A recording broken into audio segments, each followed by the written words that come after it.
Here we are with another edition of Judo Unspoken, where we talk about stuff we don't typically talk about, but probably should. We've got an amazing guest here today. Introduce yourself, young man. Hey, young. You forgot a few more adjectives there, mate. Well, I just thought we'd start off nice and smooth. Jeez. Can't lie to your viewers, your listeners, rather. I've got Yowie here. Hello, everybody. Chris Yo's my name. How you going, mate? Yeah, better than average. I've had a lot of people waiting for this podcast, so I'm nervous. I'm more nervous than you are. I don't feel nervous at all. Don't you? No. Mate, I just talk shit for a living. That's all right. So, I'll just add a little bit on. What have you been up to lately?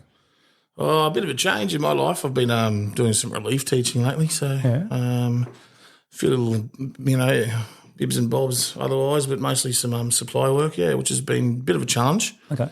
Finding it interesting, the lack of routine. Yeah, that's probably been my biggest struggle. I feel like I get up in the morning at the same time and I'm like a nervous boyfriend waiting for a girl to call. Yeah. Hoping to get a bit of work. Yeah. I hope she calls. That'd be really good. Because I can't eat otherwise. Yeah. But how do you find the difference between, because you've done a bit of primary too, haven't you? I was primary trained, believe it or not. Yeah, right.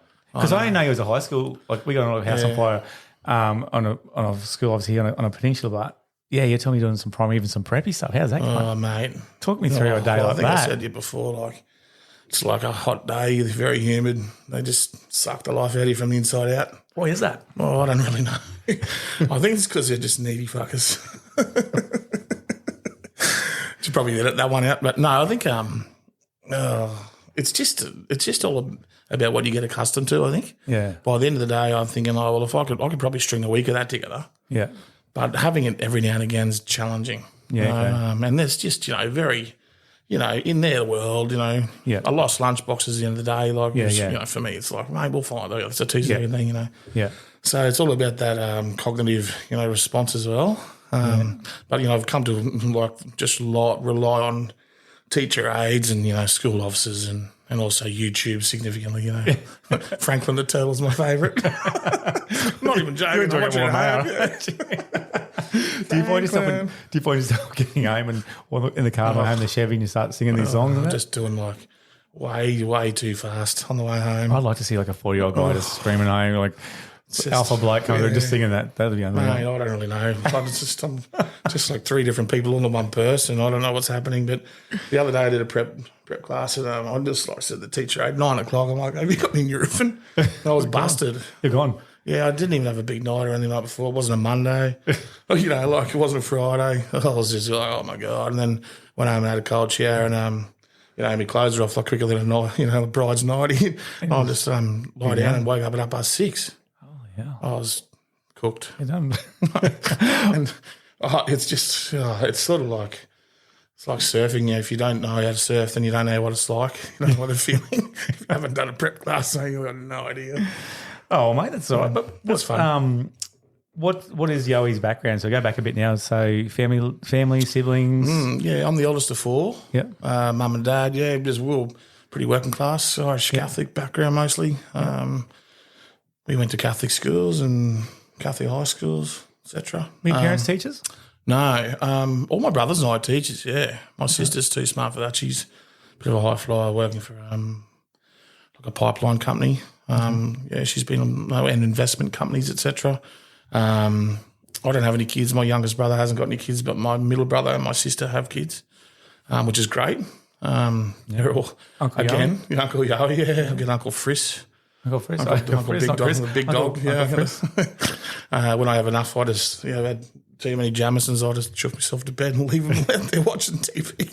I'm not Franklin. Yeah, I could probably get away with a couple of the younger ones, but not the nephew. I've got an arcade machine at home, so I've been letting him kick my ass at Street Fighter and stuff. I say letting him. I don't know who has the best time. I think it's he just gives me a touch up pretty much all the time. But mum and dad weren't teachers. Mum's mum was a teacher. Mum's got 3 sisters who are teachers though. Yeah. Okay. 4 even. Because often it does run in the family, doesn't it? Yeah, it's a bit like that. I don't know if it's as common in Australia it is in, say, other countries. For America, for example, with that Irish Catholic background, cops, police became police, nurses and nurses. Yeah. The military's strong over there, I think. The prior generation is often huge. Yeah. For me, my dad was an accountant, like, company secretary, extremely smart bloke. Yeah. I'm not saying I'm not, but I'm not saying I'm not either. Like, he's genius, basically, but numbers aren't my game, mate. Except for the punt, But it's clearly different. not. It's different, isn't it? Like even those old days, because I remember my old man used to take me on a boys trip with him and his mate and myself, and it was great, like rites of passage sort of thing, out west, riverbank fishing. Mm-hmm. And I remember just one time with him and he had like a fair few thousand beers, and he just let rip out of nowhere, just said, "Oh, you think you're better than everyone else now. You're the only one going to uni, and you haven't got kids yourself, but you think you're a great teacher. Who the hell do you think you are?" And it just gobsmacked me. I was like, "What the hell?" And I didn't know where it come from. Yeah, it must have been something I've been thinking about. Yeah, that's what I mean. But often with teachers, it does run the family. Yeah, I didn't really know what I was going to do. I think probably if you asked me when I was a kid what I wanted to be, I'd be like, I would have said something like a paratrooper or something, G.I. Joes everywhere, and You've still got time. You've still got time. I've still got time. Yeah, might pass the selection at SAS, you reckon? Be the eldest in the world, fattest, like angriest. You don't, mate. But I think I became a teacher probably because I was lucky enough to have good teachers as a rule. Well, I was going to ask that. I was going to ask you. I was going to say, what was, primary school, secondary school, uni, like what was it like for you growing? Was there any bullying? Were you the bully? Did you fit in well? Like how was school for you? A bit of all of the above, except for the fact that I could nearly promise you I never bullied anyone.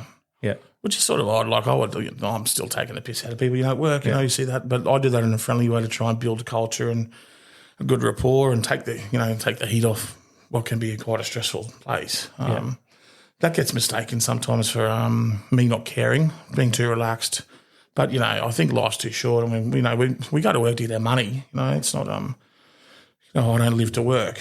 I sort of working to live. High school I was a school captain in primary school, actually. I can believe that. Yeah. And then by the time I was in high school, I was probably a little bit more rebellious and had a few other things going on the peripheral, so I wasn't really the same kid, I suppose. Yeah.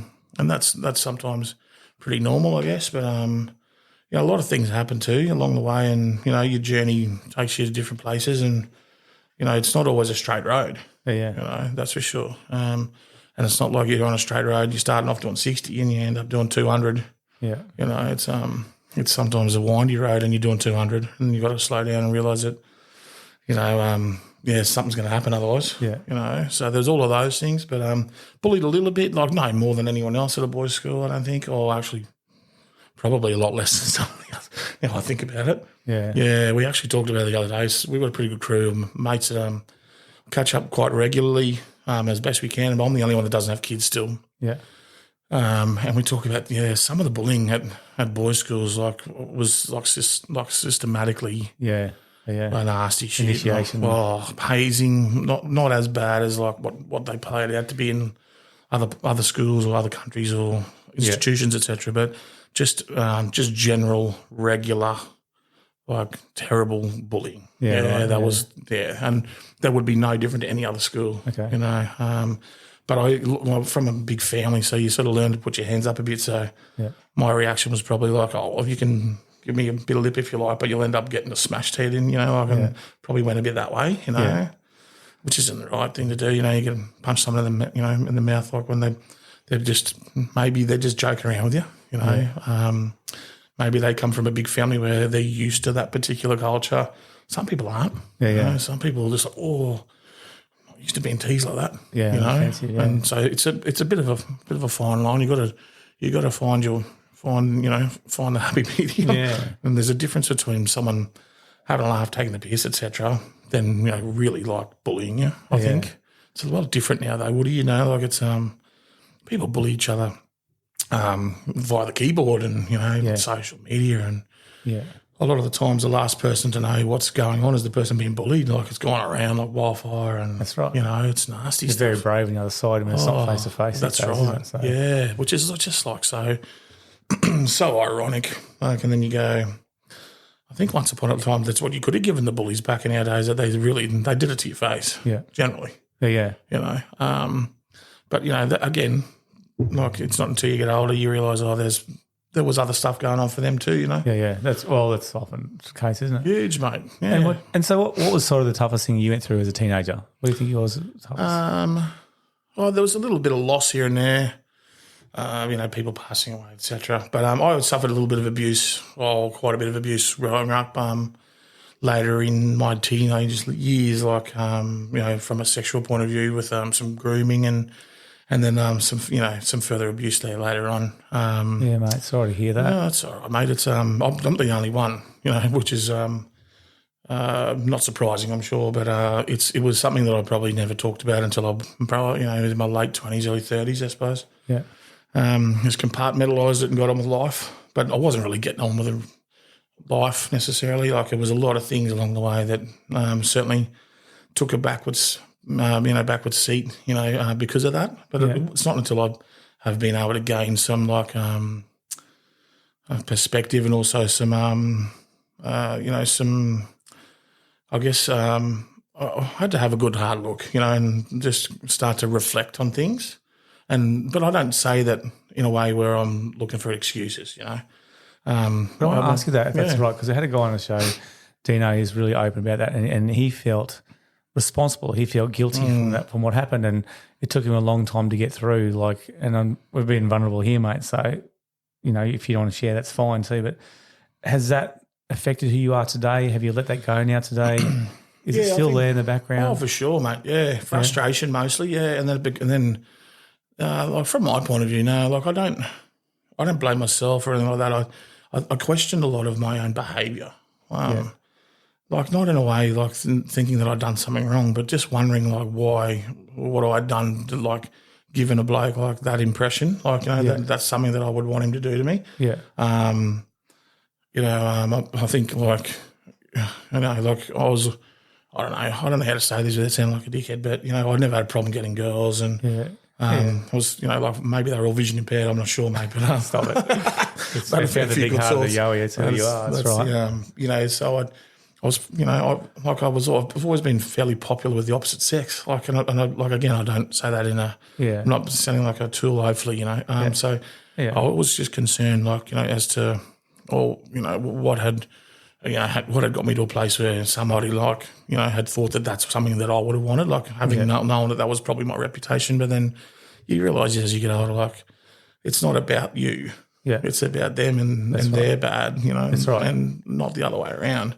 And it's, I don't blame anybody or except for him. I don't blame, anything no institution, no religion, none of that. No. Okay. Because otherwise it's just ridiculous. The only thing I just struggle with is wanting to help others, and is there still anger there towards him? For sure. Yeah. Oh, massively, mate. Yeah, there was part of my life where,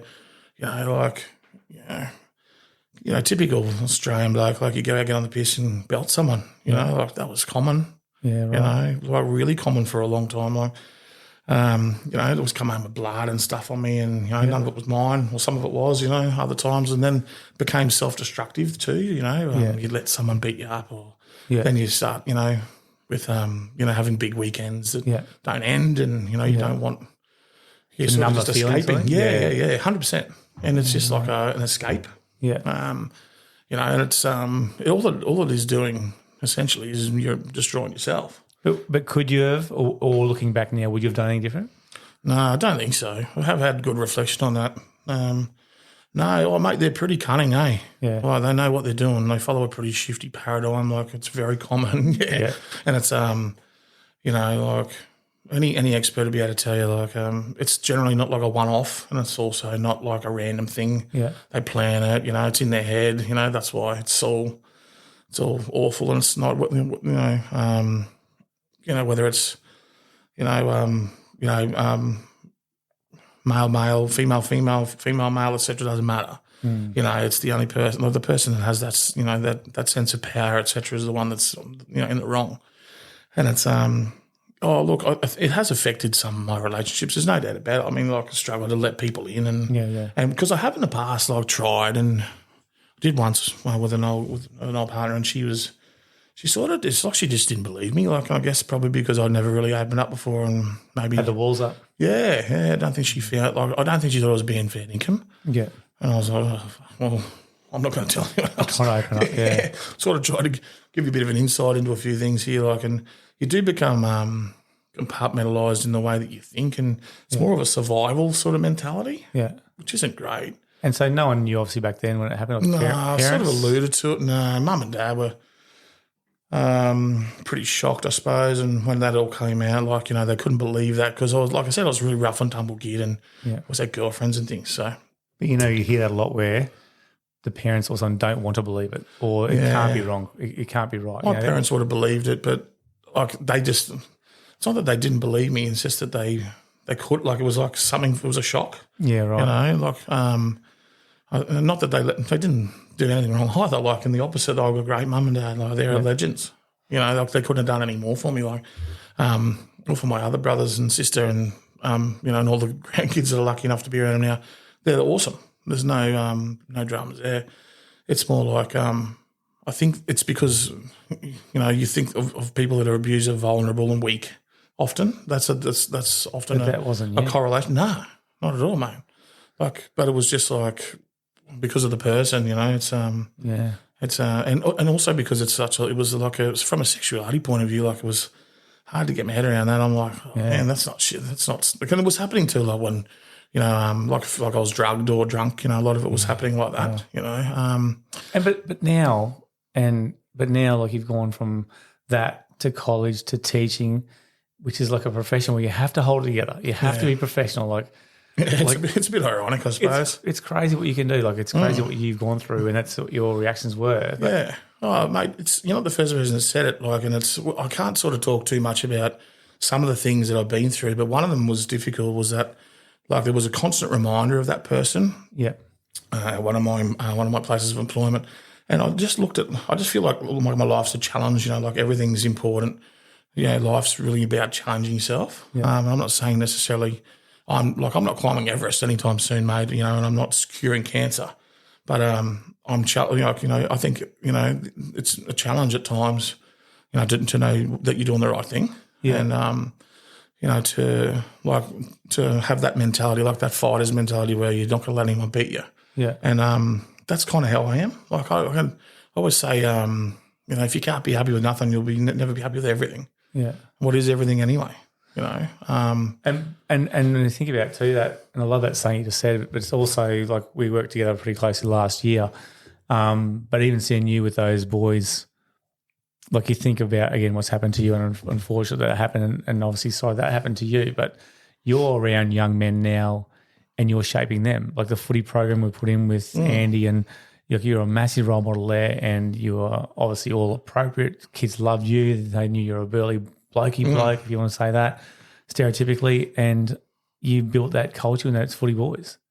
Like it's chalk and cheese. Yeah, it is a bit, I suppose. Yeah, it's I don't know, mate. Maybe it's just making sure that, you know, like I said, that challenge, you know, and doing your best. You know, there's a movie, I don't know if you've seen, it's called The Bronx Tale. I don't know if you've seen that, Robert De Niro and you know, I can't think of them all now. Like they're all mafia, you know, and it's like Chaz. I can't think of his surname now, but Robert De Niro's a bus driver, and you know his young fellow witnesses a murder and doesn't dove the fella in, and you know then ends up doing a bit of work for the wise guys, and he's making bulk coin, like, you know, he's just like a 9-year-old, 10-year-old kid rolling in $700, like probably like 6 months' wages for Robert De Niro driving his bus, but he's talking about, you know, the worker man's a tough bloke, you know, not the ones that are taking the easier road. You know, we all like, you know, that, and we live in a society where, you know, gratification versus satisfaction is so raw. Like, you look at, like, you know, for example, when we were kids, remember, like, if you wanted to go somewhere, you had to go and look at a Refidex and write your map down, like, rugby directions, like, for example. Right. Yeah, other kids just Google Maps or Waze or whatever. And they walk and follow their phone. Yeah, that's it. They're bloody hopeless. Although, well, it's too hot, they just get mum and dad driving. Yeah, that's it, get an Uber, you know, or, you know, like you know, even like, I mean, you can go right down to like, you know, ChatGPT, finding an answer to something, looking at, you know, like images online, you know, like all that stuff is just the click of a button, you know. Oh, yeah. Well, you're a legend. You've gone from obviously the past, which has shaped you who you are even today, even getting through that struggle with resilience, to being a big rugby league buff. We touched on that before with the footy kids. Now you're a player, you're a coach. Take us a little bit through that. Oh, yeah. What does footy mean to you, Yowie? Footy's great. Footy's frustrating for me too, though, at the moment as well. Like, it's like a bit of everything, mate. Like, I enjoyed that. Like, if you asked me who my favourite players were, like, I wasn't probably going to tell you that there was like an Eddinghausen, even though I loved him. Yeah. It'd be someone like Steve Bowden, Les Boyd, Les Davidson. The toughies. Yeah, because they did all the hard yards, and I didn't end up in the forward, like the front row, until I just got older and fatter and slower. Like, I was an outside back too, but I like to think that I had some of those qualities. Yeah. I'm not sure everyone would agree, but... Well, you made some good footy, didn't you? A little bit, yeah. Well, yeah, again... Didn't you play for the Dirty Chooks? Yeah, I went down and tried with them for a while, yeah. I didn't really... Again, there was stuff going on in the background. I was very homesick. Yeah. Really homesick. I was only down there for a little while. I would have been shot to shit. Now I'm thinking, like, far out, the bright lights of King's Cross would have... Like the Yowie now, I'll be like, oh, mate, I love that. Yeah. I think of anything better. And but how old were you then? 16? Yeah, right. Yeah, so I was only young. So it was only like go down and live in the Institute of Sport and stuff and do all that sort of, all that sort of jazz. And it was cracker. Like, think about it now. I mean, I met like some all-time legends like, Jack Gibson, Arthur Beats. And, like he knew me by face. Like and that was a good thing because he'd seen some of my footy. Like, it's a real big, it's a really big compliment. Yeah. And I've had mates that have gone down and lived with him. Like, I've got mates that have played for Australia and other mates I thought would have played for Australia, they never did. And Arthur was just one of those blokes, mate. Like, he is a big man and he's like he makes me look like a tic-tac. I shared a cab with him once. He's in the front seat. I couldn't see out the front window. No, he's my biggest, just a big and just nice mate too. Unreal, mate. Like, he's just, I think to myself now, I'm like, oh, God, if I had that time again. It's been unreal. But, that was pretty good. Yeah, and then I played all my junior footy for the brothers up here, and a little bit of senior stuff, but not much. Yeah, by then I think my head was in a place where all I wanted to do was go surfing, and I was partying by then too. Yeah, okay. Yeah, footy was like, took a bit of a backward step, which is a bit of a shame. Yeah. But that's just how it goes. Like I said, I'm not sulking about it. And that's probably why I try to like impart a little bit of my knowledge on the kids now, like knowing that, there's so much more than just natural talent. I'm not sure I really was exuding all of that, but a little bit. But, I certainly played with some naturally gifted footballers that never went anywhere. Yeah, but don't you think footy's such a good thing where, like the culture we even did with a few games with our boys was to try and get them away from it. It's very hard, I find, with the 14 to 16, 17-year-old age group with boys. They just want to, do the big shot or do the big break and talk about it all day. But if you can actually get them to serve and think about their teammates, think of others and work to a plan for each other, work for each other. That's what league and that's what footy, that's what sport does. I like that it's a leveller. I also like, that, my big rule is like, I'm always big on like if you're, once we do a conditioning session or something, like if you're busted, like, well, your mate's going to be busted too. So you get over there to the, you get over to that water bottle, you make sure you share your bottle first. Yeah. If everyone has that attitude. That's good. If everyone shares the bottle first, no one's ever going to go thirsty. I'm going to keep working for each other, You look at why Queensland was so successful in Origin, like in the doldrums, what they used to call them when we weren't even pumping superstars out during the Super League era or whatever. You had blokes like Gary Larson, like pumping like 30 hit-ups and 50 tackles or something. Yeah, like without that, that's a hole. That's right. Like, it's just that's right. It's, you know what I mean? And like I think.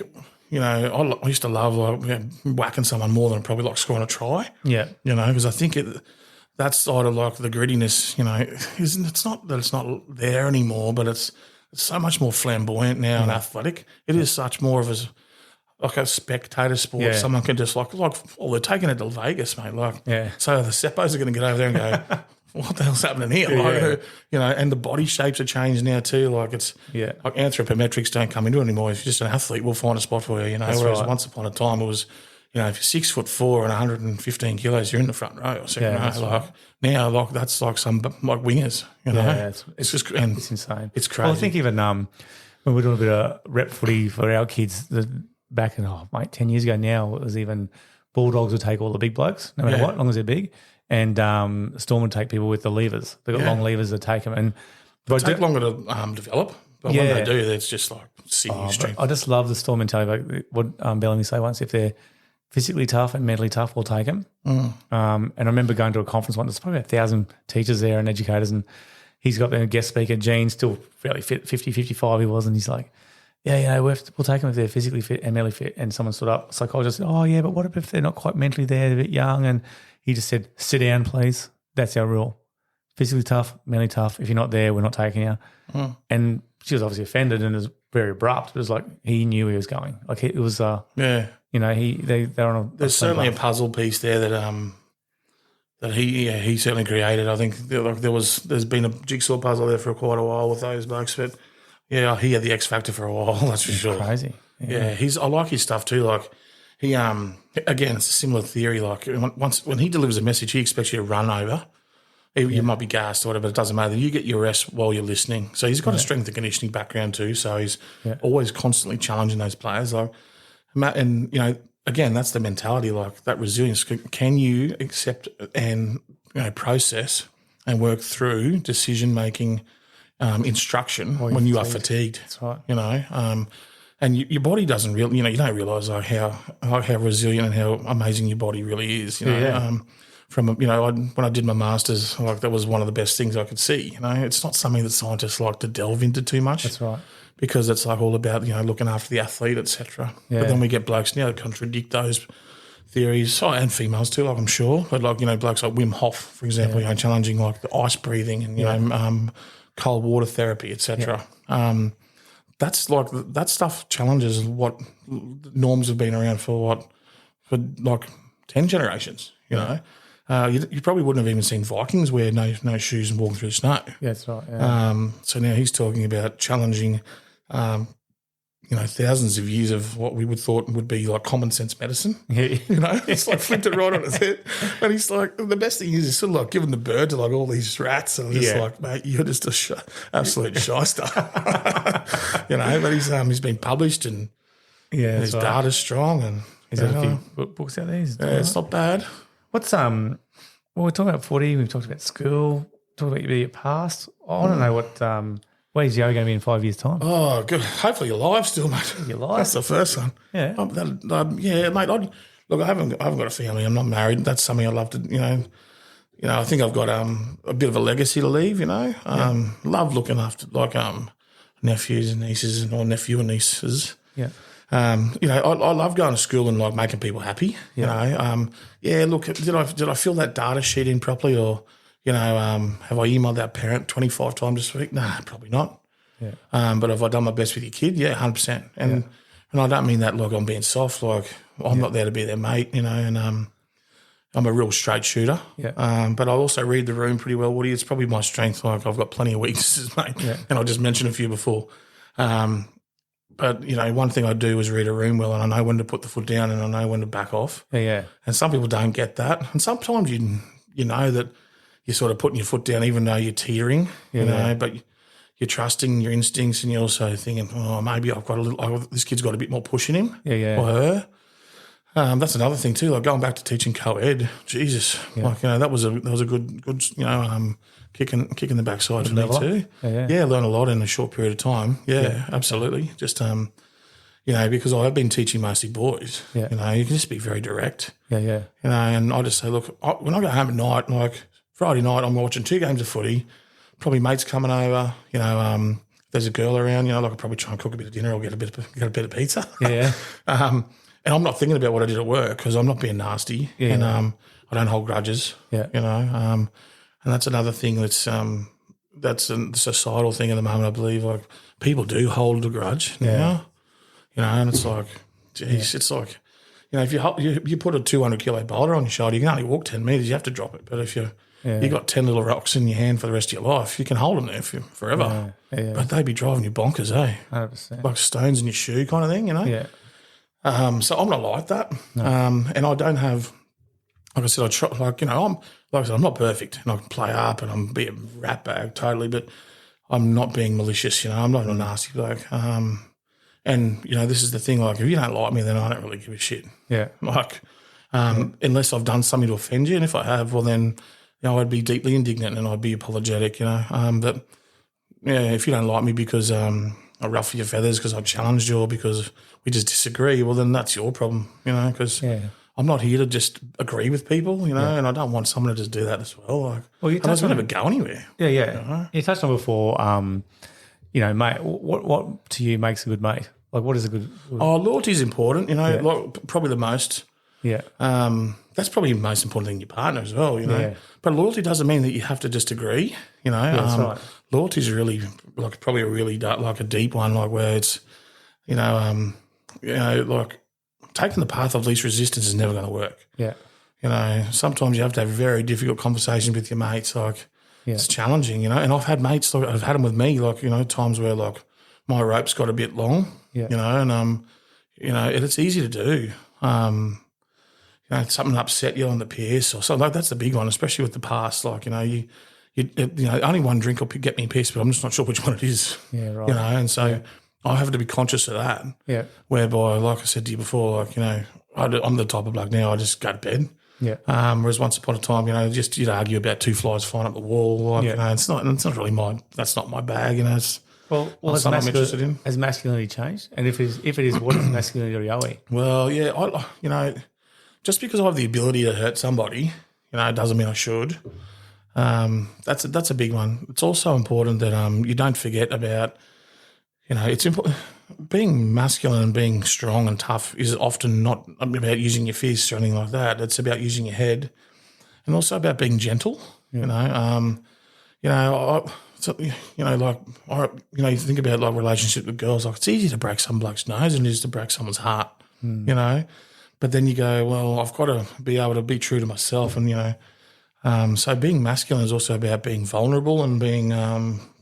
That's a word we never like. That's a word used massively now, a multitude of different, areas, etc. But it's not one I ever heard when I was growing up. No. It was always had a negative connotation. I was like, vulnerable. Oh, so vulnerable. Yeah. Taken advantage of. Yeah. Not like, hold on, letting yourself be vulnerable so that someone else can understand how you're feeling. Yeah. Sometimes you're on the right page, wrong paragraph kind of thing. That's right, yeah. Masculinity is a tricky one, though. We spoke about it before. Like, I think there's a societal thing too. Like, like I said, I'm not condoning things like, violence or anything like that, but people need to feel protected. Yeah. And there are times where someone needs to be protected. Like they shouldn't be then berated and like, lynched for looking after their partner or, like a home invasion, like, something happens like, well, mate, you bit off more than you can chew. Yeah. People shouldn't be coming down on them going, oh, well, violence isn't the answer. Like sometimes there's a point where there's only safety for yourself and your family and sure, mate. That kind of stuff. Yeah, so I think it's a tricky thing for a bloke because we always, like you ask, like if I talk to you about my old man, and I say, mate, don't you feel vulnerable around that? He'd just be like, what the hell are you talking about? Fucking idiot. Yeah, can't get another beer. Shut up. Like, you know what I mean? Like, that's right. I'm trying to watch the TV here, or go get some dumbbells. 100%. Where did you learn that? Did your mother teach you that word? Like, it's just, that's bizarre. Like, and that's not, 100 years ago. That's only just one generation. Well, what does Yowie see now when he looks in the mirror? Oh, mate, just been in a good paddock over Christmas. I know that. Mm-hmm. It's nearly coming into March, so making some good changes there, mate. I don't drink as much as I used to.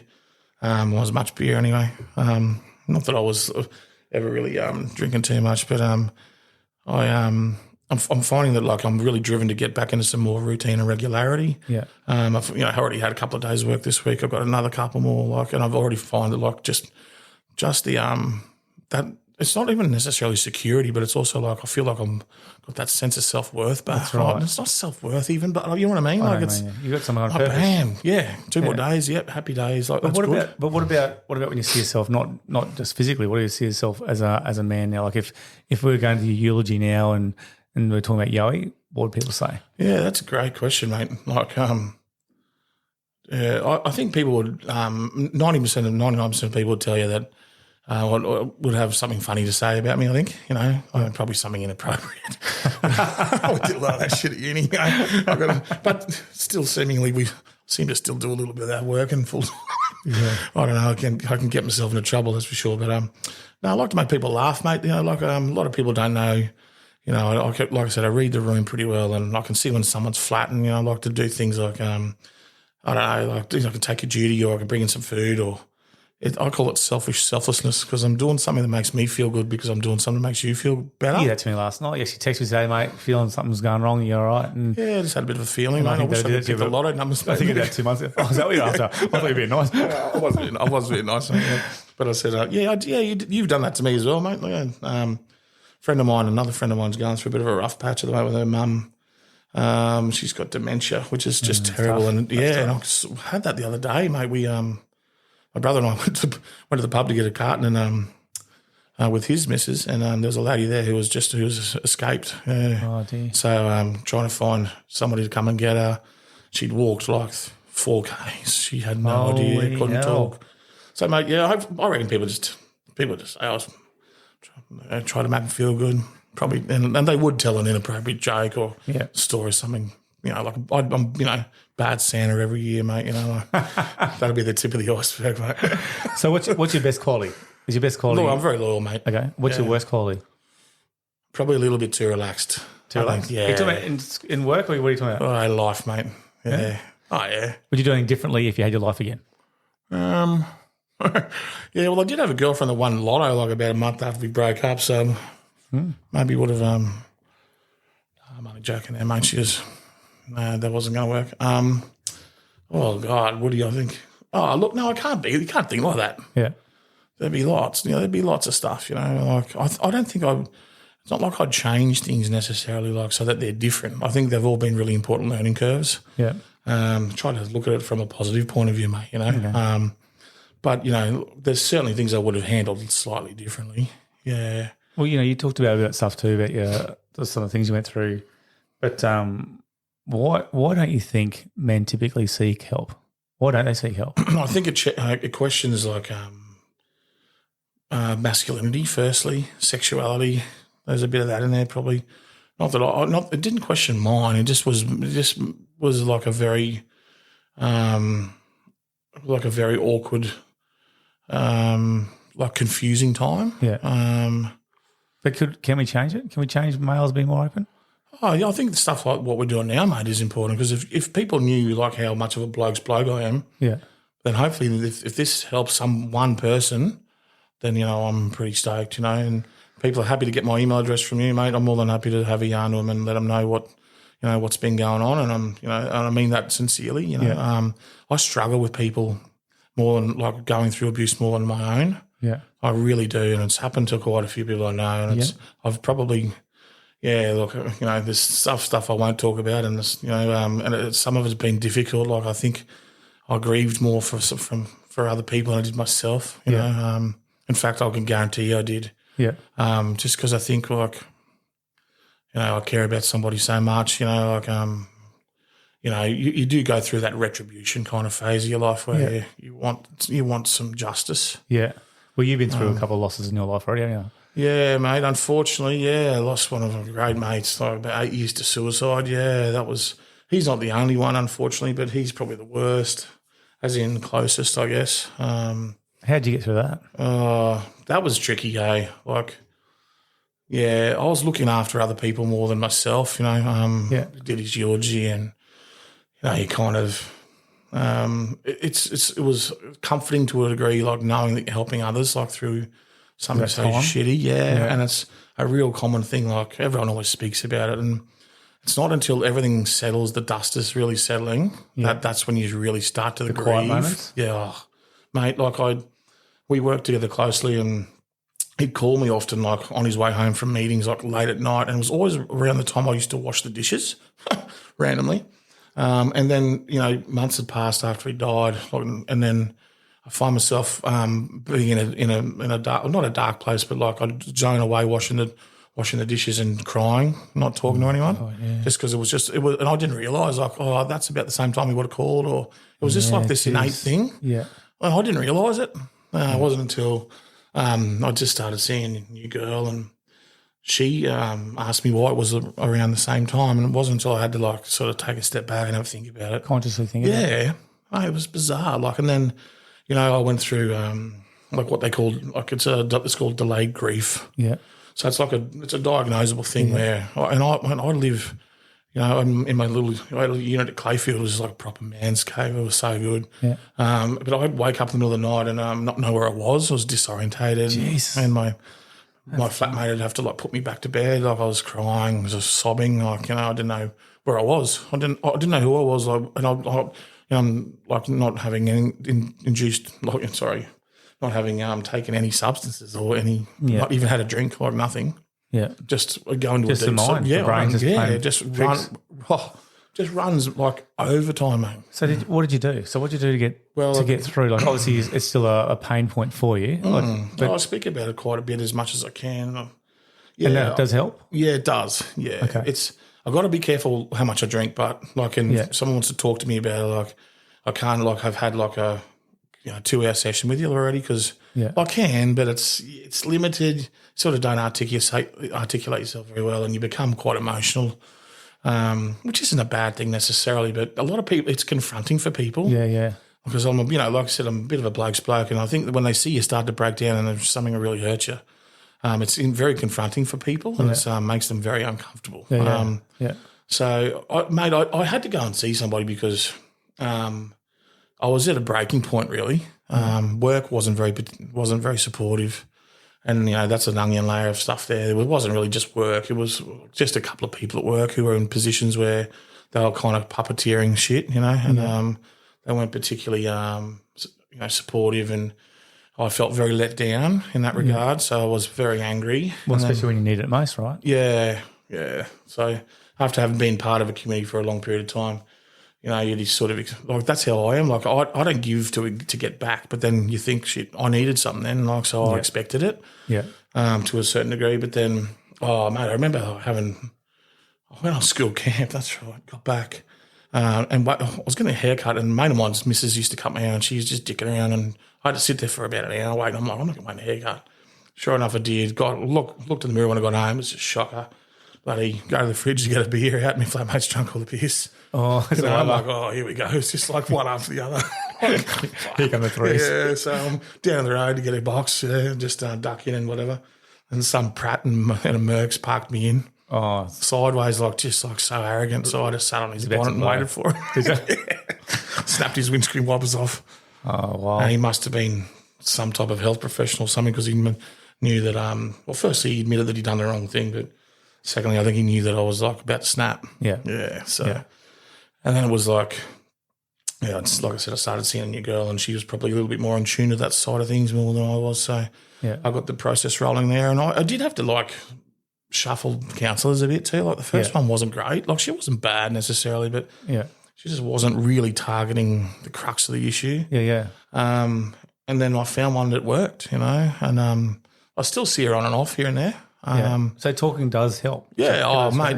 I think I articulate myself pretty well for a buffhead, It's just whether I want to share it or not, I'm going to be reluctant or be open. It's up to you, But if you go to a counselling session, and not giving much, not letting someone really know what's going on, then it's never really going to work, That's right. And I don't have any stigma attached to that. Like I don't have any problems. Like I suggested some of my mates regularly see life coaches, and that's something that's like a new thing, I suppose. But it's people being able to just provide some guidance. That's right. Yeah. Teaching's not a bad so an avenue for profession in that. Yeah, there's always people around, I think, that can offer a bit of guidance. But there's other professions out there that you're on your own in the ocean, and it's just like, mate, make money or you got no effing job. Mate, there's a lot of people in the mines, a lot of depression and anxiety with the men, especially in the mines. Yeah. Because they're supposed to be a certain way of all around other blokes, and and testosterone's flowing, and of course, it's a swinging competition for no good reason. And then they're away from their families. They come back to their families, and I know a guy really well, and he comes back, and then when you talk to the wife later on, she goes, I love having him home, but then all my routine goes out because I've got the kids just well behaved, and he comes and just wants to play with them all night. Of course, and so. You just don't think about things. Hey? Yeah, you think he's bringing back the good coin, and at least he gets that week on, a full week on with them, but it's not that easy. No, mate, it would be a huge adjustment with somebody in the army or similar, or somebody who just works long hours, You've seen that movie Mrs. Doubtfire, Robin Williams, mate. He just wants to, he just wants his kids. Yeah, and he dresses up as a fat old Scottish lady to do it. Like, how do you do that? I've got a few of those things covered, mate. But I wouldn't mind acting like that. Would be good. Mate, but he, you can see it. That's not what wives don't want that. And I'm sure if she was on the other foot, we wouldn't want it. No, probably not. Not sure we'll get to that, but anyway, that's all right. It's 2024 though, mate. Who knows? Anything can happen. Hey, very true. Mate, you've been very vulnerable tonight and open. I really appreciate that. Now it's time to test Yo with a bit of fun, if that's all right. Yeah, fire up. You ready for this? Yeah, get me some deep heat. All right, here we go. Is it funny, like every time we do this podcast, people try and cheat and look on the paper? Oh, I can't even see that. Can't you? No, honestly can't. Okay, all right. Blind as a bat. Okay. Word association. I'm good at this, mate. Here we go. Be your teacher. Here you go. Yeah, right. Teaching. Holidays. What a start. Rugby league. Resilience. The current school system. Can I swear? you better not even get on the job. Needs work. Challenging. Okay. Fast cars. Oh, what about a Chevy? You got a Chevy? I do have a Chevy. You took me for a spin before. You liked it? I didn't mind it. It's all right. Cook-ups. Oh, yeah. Friends and family. Yeah, nice. Should we talk about the cook-up tonight? Oh, all time. Should we give her a wrap? Oh, Rach is next level. It was crazy. I thought she just like dead set Mrs. Doubtfire, like hide up the lobster. Like, I'm like, what is this? Shiitake mushrooms? Seriously? I'm like, this is outrageous. Mate, it's a good system. I would never leave the house if I was you, and I would be overweight. I would be obese. I'd be like the fat guy from that show, The Whale, except not watching gay porn. No one actually wants to do the podcast. They just come for the food. Yeah. That's all. I thought it was just me, mate. I thought I was special. well, it was next level. Word association still. Mates. Lucky. AFL. Mexicans. Soccer. Oh, even worse. World game, yeah, right. They spend 90 minutes pretending to be injured instead of trying to pretend not to be injured for 90 minutes. Does my head in. I knew there'd be more than one word there. Yeah. Challenging students. Oh. Parents. Chris's past. Oh, colourful. Chris's future. More colourful. Animals. Dogs. Beach trips. Oh, yeah. Yamba. Fishing. Yeah. Fraser. Nice. All right. How about this one? Ready? First things that come to mind. Oh. Friday night footy. Oh, double headers. Okay. Biggest challenge facing students today? Themselves. Okay. Can you elaborate on that one? Yeah, mate, I think, for sure. Talk about like overinflated sense of ego, yet an undervalued self-worth. Yep. Where like it's so important to get things wrong, and again, to have a learning culture. Like, what's that mindset? Have you got a growth mindset? It's true. Like that's 100% true. Yeah. They're their own worst enemies. Kids are afraid to fail and they don't try. Yeah. Oh, that's a big one. Yep. Yeah. I mean, you can use a million cliches. Michael Jordan, what did he say? Like, you'll miss 100% of the shots you don't take. Mm-hmm. But you just have to look at an athlete. Like, even if they get it wrong, like a winger down the sideline, who then puts a chip chase in, just goes just that little bit too far. Yeah. Or they just get pushed out or whatever. Like, it's more than 50-50. They've backed themselves. Yeah. Whether it goes wrong or not, at the moment, just talking about a bit of a segue, I'm actually reading Arnie Schwarzenegger's book at the moment. Oh, yeah. Mate, he is a freak. Yeah. And he's done crap in his giving past. back. Mate, his stuff's cool, eh? He is ridiculous. So talking about resilience, mate, he just saw the best in everything he did. Like, even when he went broke, he said, I was going to be a bricklayer. Yeah. He goes, it's okay. I got the tone. It's okay. I just like to build my strength while I'm doing that, and plus work on my tan for my muscles. Yeah. It's just like fan of positive everything. He's just a freak. I think that's probably. I'm no Arnie, mate, obviously, but that's much. I just self-talk a lot, and it's just constantly knowing, like, and I'm lucky. I've got support systems around me. I've got mates like you and others, and my mum and dad and family are like terrific, and I just go, it's going to be all right. Yeah. It is going to be. It's going to be all right. That's right. It always is. Favorite drink? Oh, you can go alcoholic and non-alcoholic if you want. Yeah, okay. Oh, mate, I love Jamison's Irish whiskey. Yeah. I love whiskey and a nice cold beer. Yeah. I like going to the pub though and having a cold beer. I love one. I have one with the old man and we pour it in a glass. It's kind of the same, but not really. Yeah. Go to the pub. It's about like catching up with people and the beers. Nice cold beer. I like a workers' pub, mate. Not with those fancy glasses. Yeah, okay. Give me a headmaster or a bucket schooner. Yeah, I don't like those tall, skinny shit things that don't stack. And what about the handles? Handles are good too. Okay, right. Yeah, love handles. But non-alcoholic, mate, I just drink a lot of soda water. Okay. Soda water and lime. Nice, okay. Yeah. Favourite movie? Yeah, this will got be a good. couple. There's a tricky one, This will be good, I know. This will be good. I'd be like Roadhouse or Red Dawn. Okay, yeah. Or, mate, then I'd go somewhere like dark, or not dark, but like deep, like Tim, Australian movie with Mel Gibson. Oh, yeah, okay. Yeah, the intellectually disabled bloke that meets somebody and she helps him read and they fall in love. It's a little bit creepy. Too, yeah, it's a bit sort of strange. We're getting the five flavours. We're getting the Baskin Robbins review now, aren't we? It's good. Australian cinema in the 70s was a little bit tricky, mate. But then what about Good Will Hunting? Oh, yeah. Just watched another one about 3 weeks ago called The Holdovers. Outstanding. Yeah. It was sort of like a Good Will Hunting style, like about kids that are at boarding school that don't get picked up for the holidays. The parents just leave them there. But then one kid ends up staying, the rest luckily get a bit of a sports sort of Christmas holiday by surprise. But it's a terrific one, mate. It's outstanding. We'll put that on the list. Definitely. Do you have a favourite song or song type? Oh, yeah, mate. Favourite song? I love Irish music.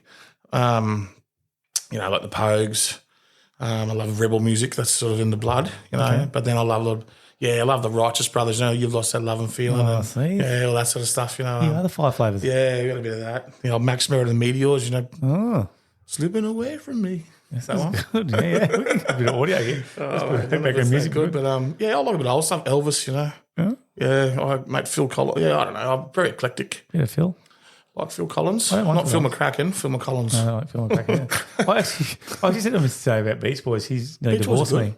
He nearly divorced me. Oh. Yeah. Oh, she hated him. Didn't like him. Yeah. I grew up a lot around him because my parents used to listen to him a lot. Yeah, mate, I think until a couple of them started hanging out with the Charles Manson gang, I think everything was pretty pure. What about if we go PG, your favourite leisure activity? Oh, PG. Only PG, of course. Oh, mate, I probably need to get back into this. I used to love surfing so much. Yeah, I got a new board a little while back and I've only surfed it a couple of times. Should we? Yeah, definitely. Surfing, fishing, something to do with the water is really, yeah. I do like, mate, I do love cooking. Yes. Yeah, and I do love arcade games, like computer games. What is your specialty for cooking? Do you have a go-to? Sand crab lasagna. Oh, stop. Yeah. Stop. Yeah, mate, it's like if I can't get a girl to go out with me cooking sand crab lasagna, mate, I'm going to have to put the key on the rack. Oh, righty. It's good, mate. Oh, yeah, I can bring his missus over next time. It's fresh lasagna sheets and everything, mate. It's next level. Oh. Sometimes I do a full seafood lasagna, so it's got heaps of prawns, scallops and bugs and crab. And it's so easy, mate. It's so easy. You're very good at that. Even at work, you always bring in good food. Oh, I think got me a few lamb fried bacon. Yeah, mate, that's good. How good is that? That's very good. I forgot about that. But my mum cooks it so well. Like when I cook it, it's all right. But you're always bringing food in. Yeah, it's a really good leveler. Yeah, people love. Like I said tomorrow, Rach has packed me that awesome lunchbox to take to work. Yeah, but I've got that sponge cake, mate. I'm just going to get some strawberries and put it on the table. We didn't eat it tonight. Yeah. And, we work with most of people Sheila's together. It brings people together, doesn't it? Women love cake, mate. You allowed to say that? Some men, I don't give a shit. Well, this is actually called Unspoken, so you can. It's your show. Yeah, so, we can edit it later. I know the answer to this one, but I'm going to say, would you rather motel or camping? Camping. Yep. Lollies or chocolate? Oh, lollies. What type? Oh. I'm going to tell you mine in a second, and you're going to laugh, but the kids give me a hard time too. No, I like the fruit lollies, jubes, sherbet, See, I love a fruit tingle. Yeah, they're bomb, mate. A whole packet the other day. I bought one today and it was gone. I actually bought it at class. Do you know they're full of bicarb soda? That's if you've got an upset stomach. Oh, so that's good for you, basically. Yeah. Travel sickness, mate. Remember that for spew kids on the bus. Give them a couple of fruit tingles, it'll settle their stomach. I love them. I know why. I do too, but they don't get the multicolour ones anymore. Oh, the Lifesaver ones you do? Oh, I know what you mean. No. Outrageous. So do you know how I got into fruit tingles was when we watched your footy final that you were coaching? Oh, yeah. Coach, I had a packet of them and sit in the grandstand. Somebody just bought them. I hadn't bought them for honestly 20 years. They're unreal. And I started eating it and I said, Rach wants some. She goes, no. And I nearly ate the whole packet. Yeah, I nearly ate the whole packet the other day when I was hungover. It takes a while for me. It takes a fair bit for me to you had get a stomach ache. You had to mate. Soda. Absolutely. All right. Are you ready for this one? Oh, this is again PG. So okay. Funniest moment you've ever had And he's just looking at me. He's going to be PG, surely. The side eye. You're dreaming, mate. Well, could you make it like a school or a teacher or actually just give you that look? Too many memories coming through. Favourite moment, what, as a teacher? Well, could be. Or a funniest moment. Just funniest moment that's PG. You make it school if you can. Oh, yeah, like... you can take the names out of it. No, I've got so many, mate. I think kids are really quite raw, and you get like this unadulterated, it's unfiltered, like sometimes it comes out, just get you might be, just like having the worst day or just something just like blindside you. Did you say that? But I remember my first year of teaching. Look, I got a couple, but this I had to chase this kid around it like he was a tough kid. We'd go on about 3 Ks out of the school grounds. I'm in my RMs, trousers, Still playing footy like I was still fairly fit on. Yeah. I'm like, oh, mate, I'm going for another 6 or 7. What about you? And he'd just tell me to F off or whatever, Yeah. And then I'd say, mate, this is silly. Let me just turn around and come back, whatever. So we'd gone 4 Ks, I reckon. And the birdie was looking after, the discipline at the school. She's that big. She was like Pumbaa from the Lion King. She's only made it the school gate. So we'd done 4 Ks, mate. She stepped out she wouldn't have stepped 400 metres. She's done. Oh, mate. And just and he started calling her by air, mate. Feed it to her. No. So, look, I'm sorry for anyone out there that's offended by that. But that was a cracker. I went to marriage counselling once. Yeah. And this... the priest asked fouled you. The priest asked me, oh, no, it wasn't even the priest. She said, what is it the most annoys you about your missus? I said, just all her bullshit. And then she just went on this rant for about 10 minutes, right? And everyone just putting their head in their hands. And I'm just like, and it was all silent. And I said, see, I told you all her bullshit. Yeah, and we're not together anymore. You're basically psyching the psych. Yeah. The lady was just like, it cost me $185 for that. Oh, my God. I'll never forget that. Oh, what about this one? How about if Chris is on his death row, what's his last meal? Oh, my mum's lamb's fry and bacon. Yeah, it's good. Yeah, can't beat it. So good, mate. Gives me gout now, mate. What if he owes down to his last $20? What's he buying? 6-pack. Oh, I thought you'd be on the GGs for sure. GTs? I thought you'd be in the GGs and the horsies. Oh, GGs? Yeah. Oh, yeah. I'd probably sit on it for a bit. Yeah.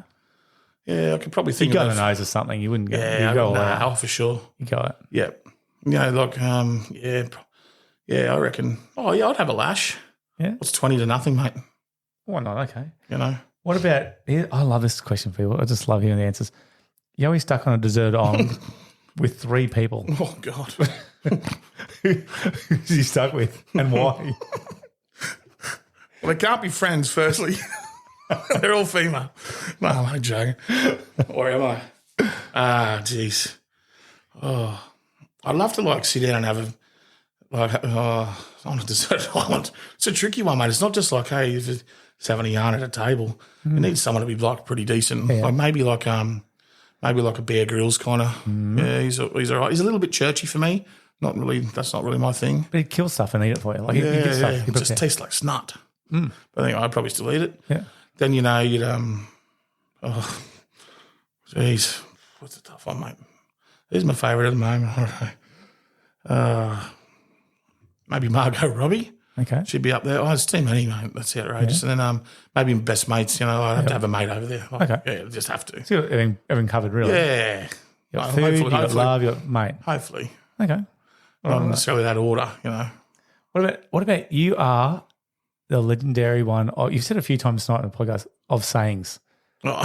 Do you have an analogy, sayings? Yeah, I've got a few. What's a good one you like at the moment? Oh, well, you can lead a horse to water, but you can't make strawberry jam out of dog shit. Okay, I haven't heard that one before. Yeah, no, it's just one we just come up with. Okay.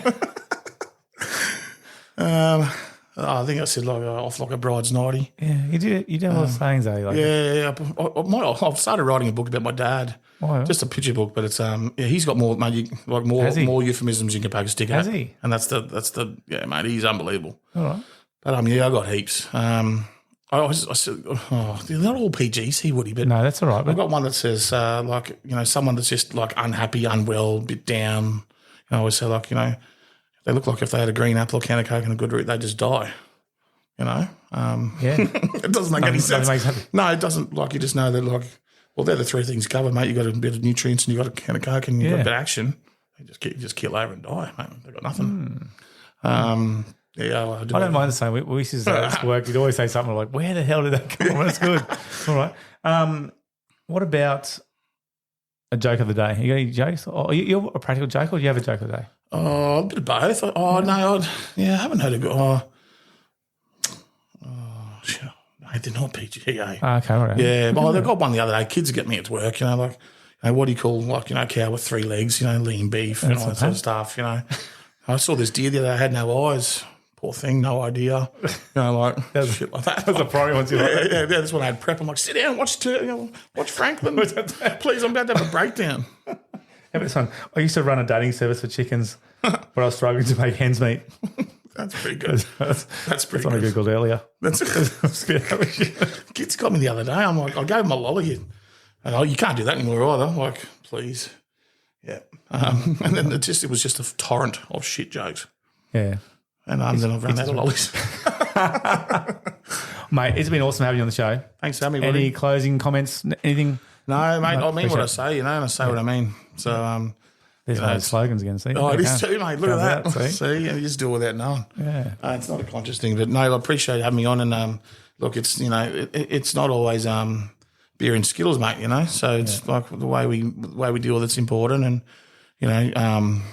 like I said before, the worker man's the tough man, giving up and looking for options, looking for tricks isn't the way to live your life. And if anyone needs any help, they're more than happy to reach out, and you can give them my email or whatever. What is email? What is it? chrisyoe@gmail.com. Yep. Yeah. A couple of good sorts out there. I want to send some note. You're looking for a wife. Yep. But no, mate, I love it. You're just raw and authentic, mate. That's what it's all about. And you're talking about some things that are unspoken that, you're going to relate to people. You're going to reach out to you. And I think it takes a lot of bravery to do what you've done, mate. So appreciate it. Thanks, mate. Appreciate you, mate. Very welcome. Likewise. All right, mate. Cheers, Thanks mate. for coming on. Welcome.